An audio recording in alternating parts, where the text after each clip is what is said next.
Hi, in this video we're going to look at vertical translations of a graph. So here we've got the quadratic x squared minus 2x minus 1, and we've got this turning point at 1 minus 2. So if we move c, so we're now looking at functions of the type y is equal to f of x plus c. If you add a number to the function, then it will go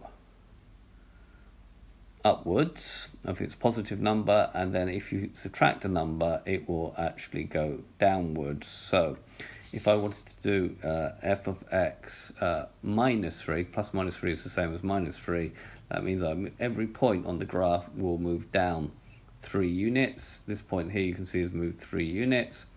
This point here is moved 3 units. This point here has moved 3 units. And the same over here, okay? And the same if you're going upwards. If we just move it up 2 units this time, so it'd be plus 2. This has moved up 2 units. This has moved up 2 units. This has moved up 2 units. This has moved up 2 units.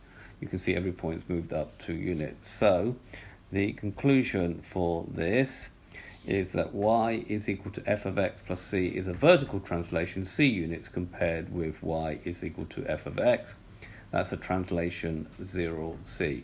And plus in this case does mean upward, and minus does actually mean downwards, unlike the horizontal translations. I hope you've understood, and the GeoGebra I'll put in the notes of the video. Thank you very much for watching.